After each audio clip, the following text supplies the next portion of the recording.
Hi guys, இந்த வீடியோவில் என்ன பார்க்க போகிறோம்னா tax free savings account DFSA. நிறைய பேர் இது கேள்விப்பட்டிருப்பாங்க. ஆனால் அதை யாருமே ஸ்டார்ட்டே பண்ணியிருக்க மாட்டாங்க.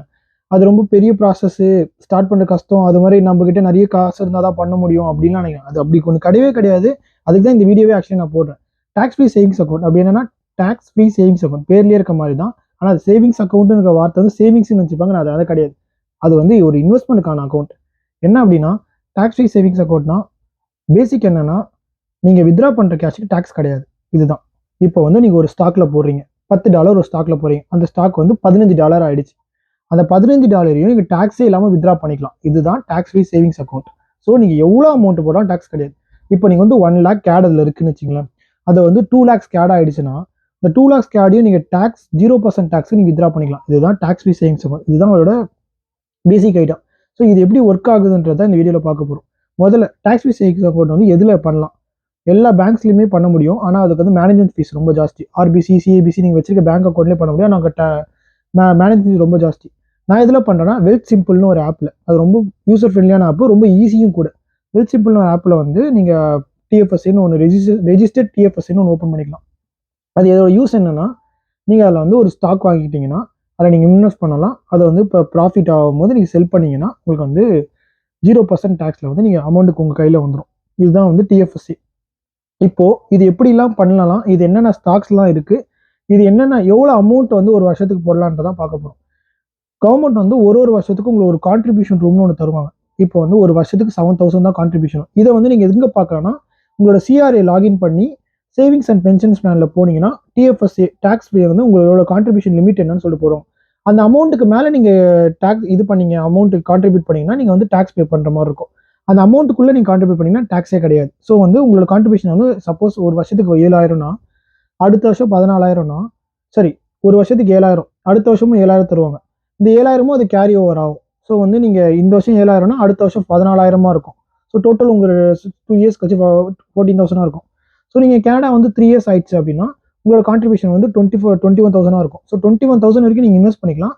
அந்த அமௌண்ட் எவ்வளோ க்ரோ ஆனாலும் நீங்கள் வித்ரா பண்ணிங்கன்னா கேஷ் இது டேக்ஸ் ஃப்ரீ. இதுதான் ஆக்சுவலி கான்செப்ட்.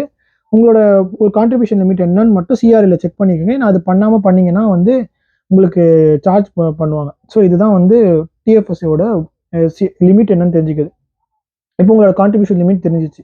நீங்கள் இப்போ சிஆர்ஏல பார்க்குறீங்க, உங்கள் கான்ட்ரிபியூஷன் நீங்கள் 4 years இங்கே இருக்கனால மேபி உங்களுக்கு 28,000 உங்கள் கான்ட்ரிபியூஷன் லிமிட் இருக்குன்னா நீங்கள் இன்வெஸ்ட் பண்ண ஸ்டார்ட் பண்ணலாம். வெல்த் சிம்பிளில் போயிட்டு நீங்கள் register tax free savings account create பண்ணிட்டீங்கன்னா நீங்கள் அமௌண்ட் அதில் இன்வெஸ்ட் பண்ணலாம். எவ்வளோ அமௌண்ட் இன்வெஸ்ட் பண்ணணும் அப்படின்னா நீங்கள் $1 கூட இன்வெஸ்ட் பண்ணலாம். எதெல்லாம் இன்வெஸ்ட் பண்ணணும். எதுக்கு நம்ம இதை பண்ணுறோம் அப்படின்னா இதுதான் நிறைய பேர் தெரிய மாட்டேங்குது. ஏன்னா பணம் வருது, செலவு பண்ணுறோம், ஜாலியாக இருக்கும், அது அப்படியே சேவிங்ஸ் அக்கௌண்ட்லேயே கிடக்கும். அப்படி தான் இருக்கும் மைண்ட் செட். நான் ஏன் இதை இன்வெஸ்ட் பண்ணணும்னு சொல்கிறேன்னா, இன்வெஸ்ட்மெண்ட் உங்கள் அமௌண்ட்டை இன்ஃப்ளேஷனை தாண்டி க்ரோ ஆகும். இப்போ $10 ஒரு ரேட் அடுத்த 10 வருஷத்துல அதே ரேட்டு கிடைக்கும்னு கிடையாது. இதான் இன்ஃப்ளேஷன் சொல்லுவாங்க. இதான் ஒரு ஓவரால் பாயிண்ட். ஸோ உங்கள் இன்வெஸ்ட்மெண்ட்டை தாண்டி க்ரோ பண்ணணும். இன்னொன்று நீங்கள் சீக்கிரமாக ஃபினான்ஷியல் ஃப்ரீடம் ஆகணும். நீங்கள் சீக்கிரமாக ஒரு வெல்த்தை கிரியேட் பண்ணணும். ஒரு ஃபினான்ஷியலாக ஒரு நம்ம ஃப்ரீடம் ஆகிட்டோம் அப்படின்னு உங்களுக்கு ஒரு ஐடியா வரும். ஃபினான்ஷியலாக இருக்கணும். இதுக்கு எல்லாமே இன்வெஸ்ட்மெண்ட் இருந்தால் மட்டும்தான் முடியும். இதை இன்வெஸ்ட்மெண்ட் இல்லாமல் பண்ணுறது ரொம்ப ரொம்ப கஷ்டம். ஸோ இன்வெஸ்ட்மெண்ட் பண்ணணும். எவ்வளோ அமௌண்ட் தான் பண்ணணும் கிடையாது. நீங்கள் அதிக வயசாகி நீங்கள் அதிக அமௌண்ட் பண்ணுறத விட கம்மி வயசு இருக்கும்போது நீங்கள் கம்மி அமௌண்ட்லேயே பண்ணிங்கன்னா அந்த டைம் தான் உங்களை அந்த அமௌண்ட் க்ரோ ஆகக்கூடும். இப்போ இருக்க $10 நீங்கள் ஒரு இடத்துல இன்வெஸ்ட் பண்ணி வச்சிங்கன்னா 30 years கழிச்சு அந்த அமௌண்ட் ஒரு இடத்துல இருக்கும். இதுதான் ஆக்சுவலி க்ரோ. இப்போ நிறைய பேர் பண்ணுற தப்பு என்னன்னா, அதை நிறைய காசு இருந்தால் தான் பண்ண முடியும், இந்த அமௌண்ட் என் கையில் இருந்தால் தான் பண்ண முடியும், இது எனக்கு இவ்வளோ கமிட்மெண்ட்ஸ் இருக்குது அப்படின்றாங்க. நான் என்ன சொல்கிறேன்னா, உங்களுக்கு ஒரு சேலரி வருது. சப்போஸ் உங்களோட பை வீக்லி சேலரி 1,800 2,000 வச்சுங்க. 2,000 நீங்கள் என்ன கணக்காக வச்சிங்கன்னா எனக்கு 1,900 தான் சேலரியே வருது நீங்கள் நினச்சிக்கணும். மீதி $100 இன்வெஸ்ட்மெண்ட் போட்டுருணும். இதுதான் ஆக்சுவலி கான்செப்ட். நீங்கள் ஏன் உங்கள் சேலரி 2,000 சொல்லிட்டு அசியூம் பண்ணுறீங்க அப்படின்னு நினைக்காதீங்க. ஒரு அமௌண்ட்டை உங்களோட ஃபஸ்ட்டு செலவே இன்வெஸ்ட்மெண்ட்டாக தான் இருக்கணும். இதை மட்டும் உங்கள் நினைச்சிருக்கோம். உங்களோட ஃபஸ்ட்டு செலவு பண்ண போகிறதே நீங்கள் இன்வெஸ்ட்மெண்ட் தான் இருக்கணும். இதை நீங்கள் கன்சிஸ்டண்ட்டாக பண்ணணும். இன்வெஸ்ட்மெண்ட்டை பொறுத்த வரைக்கும் கன்சிஸ்டன்சி ரொம்ப ரொம்ப முக்கியம். மாதத்துக்கு இவ்வளோ காசு நான் இன்வெஸ்ட்மெண்ட்டில் போட போகிறேன், இது என்ன ஆனாலும் மாற போகிறது இல்லை அப்படின்னு சொல்லிட்டு நீங்கள் வச்சுக்கணும். இப்போ எக்ஸாம்பிள் நான் பர் மந்த் $600 இன்வெஸ்ட் பண்ணுறேன். ஓகேங்களா? எதில் பண்ணுறேன்னு ஒவ்வொருத்தவங்க கூட ஃபினான்ஷியல் அட்வைஸை பொறுத்து போகிறோம். சில பேருக்கு ரொம்ப ஃபினான்ஷியல் அட்வைஸ் நாலேஜ் ரொம்ப ஜாஸ்தியாக இருந்துச்சுன்னா டேரெக்டாக ஸ்டாக்ஸில் இன்வெஸ்ட் பண்ணலாம்.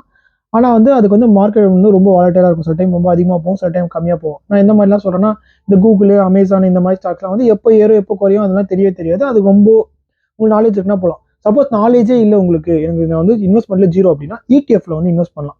இடிஎஃப்னா என்ன அப்படின்னா, ஒரு ஒரு ஸ்டாக்ல வந்து ஒரு 500 கம்பெனி 400 கம்பெனி இன்வால்வ் ஆயிருக்கும். இதுதான் வந்து இடிஎஃப்னு சொல்லுவாங்க. இப்போ நான் வந்து எக்ஸிக்யூட்டிவ்னு ஒரு ஸ்டாக்ல வந்து நான் இன்வெஸ்ட் பண்றேன்.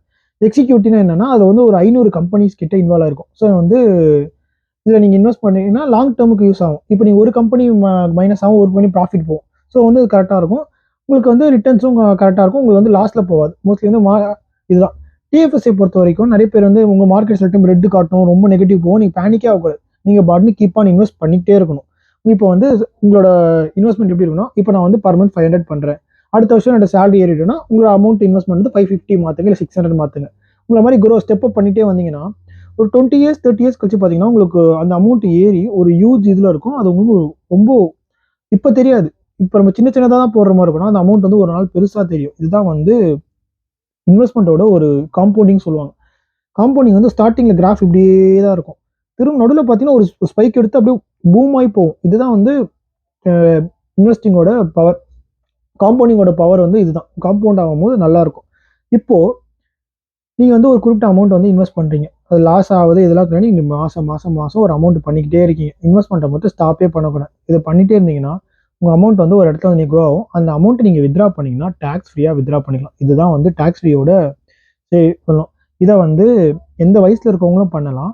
உங்களுக்குன்னு ஒரு கான்ட்ரிபியூஷன் ரூம் இருக்கும். அந்த கான்ட்ரிபியூஷன் லிமிட்டுக்குள்ளே நீங்கள் வித்ரா பண்ணிக்கிறீங்க, இது இன்வெஸ்ட் பண்ணிங்கன்னா டேக்ஸ் இல்லாமல் இருக்கும். இந்த கான்ட்ரிபியூஷன் லிமிட்டை வந்து நீங்கள் சிஆர்ஏல பார்த்தீங்கன்னா உங்களுக்கு ஈஸியாக தெரிஞ்சிடும்.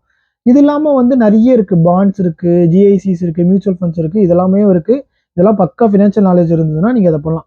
பேசிக் வேணாம் எனக்கு ரிஸ்க்கே தெரியாது, எனக்கு இன்வெஸ்ட்மெண்ட்டே தெரியாதுன்னா இடிஎஃப்ல தாராளமாக இன்வெஸ்ட் பண்ணலாம். நீங்கள் வந்து ஒரு பேங்க்ல நீங்கள் போயிட்டு ஃபினான்ஷியல் அட்வைஸ் கான்டாக்ட் பண்ணணும்னு பேசிட்டீங்கன்னா அவங்களும் உங்களுக்கு கன்சல்ட்லாம் பண்ணுவாங்க. அதுவுமே வந்து உங்களுக்கு ஃப்ரீ ஆஃப் சார்ஜ் தான். நீங்கள் அந்த கன்சல்ட் பண்ணி உங்களுக்கு ஒரு ஐடியா வந்து எப்படி உங்கள் போர்ட்ஃபோலியோ கிரியேட் பண்ணணும்னு சொல்லிட்டு. இப்போ எனக்கு அதோட பெருசாக நாலேஜ் இல்லைன்னு சொல்லிட்டு நான் வெறும் இடிஎஃப்ல மட்டும் இன்வெஸ்ட் பண்ணுறேன். ஆனால் எதுவுமே பண்ணாமல் இருக்கிறதுக்கு இன்வெஸ்ட்மெண்ட் வந்து ரொம்ப ரொம்ப முக்கியம். இதுதான் நான் சொல்கிறது என்னன்னா, ஸோ நீங்கள் வந்து நான் வந்து ரொம்ப ஃபினான்ஷியல் நாலேஜ் அப்படிலாம் சொல்லலை.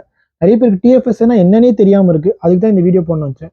நீங்கள் வந்து டிஎஃப்எஸ்ல இன்வெஸ்ட் பண்ண போறீங்கன்னா அதுக்கு முன்னாடி ஒரு ரிசர்ச் கூகுள் அப்புறம் வந்து நிறைய இருக்குது. அதெல்லாம் நீங்கள் ரிசர்ச் பண்ண அப்புறமா இன்வெஸ்ட்மெண்ட் ஸ்டார்ட் பண்ணுங்கள். நான் வந்து ஃபினான்ஷியல் அட்வைசர் கிடையாது.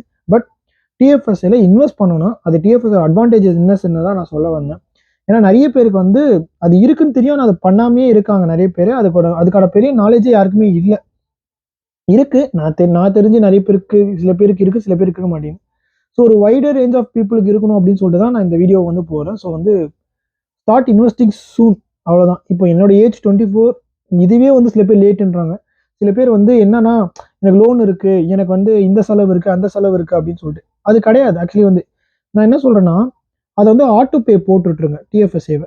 பேச்செக் 15 தண்ணி உங்கள் பேச்செக் வர போகிறோம். நீங்கள் 15 தண்ணிக்கு ஆட்டோ பே போட்டுருங்க. 15 தண்ணிக்கு நீங்கள் ஆட்டோமேட்டிக்காக அந்த அமௌண்ட் டிடெக்ட் ஆகி அது ஸ்டாக்ல இன்வெஸ்ட் பண்ணணும். இப்போ வந்து எக்ஸாம்பிள் எடுத்துங்களேன், நம்ம ஊரில் இருக்கோம்.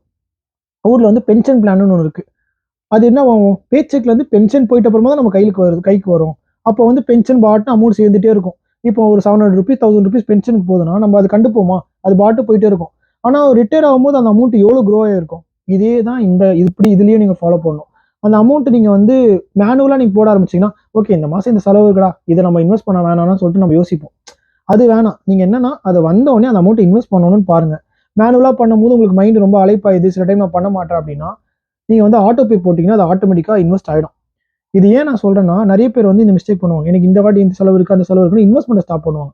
இன்வெஸ்ட்மெண்ட்டை பொறுத்த வரைக்கும் கன்சிஸ்டன்சி தான் ரொம்ப ரொம்ப முக்கியம். நீங்கள் 1 மாதம் 2 மாதம் பிரேக் பண்ணிங்கன்னா அந்த காம்பவுண்டை நீங்கள் உடைக்கிற மாதிரி ஆகிடும். இந்த காம்பவுண்டிங் வந்து எப்படின்னா, நீங்கள் கன்சிஸ்டண்டாக பண்ண தான் காம்பவுண்ட் ஆகிட்டே இருக்கும். நீங்கள் அந்த காம்பவுண்டிங் பிரேக் பண்ணிட்டீங்கன்னா உங்களோட அந்த இன்வெஸ்ட்மெண்ட் வந்தோட ரிட்டர்ன்ஸ் வந்து ரொம்ப கம்மியாயிடும். உங்களுக்கான ஃபுல் இது கிடைக்காது. ஸோ இதுதான் வந்து இன்வெஸ்ட்மெண்ட்டோட இது. ஸோ இந்த வீடியோ பார்க்குறேன், மறக்காமல் சேனலை சப்ஸ்கிரைப் பண்ணுங்கள். தேங்க்யூ.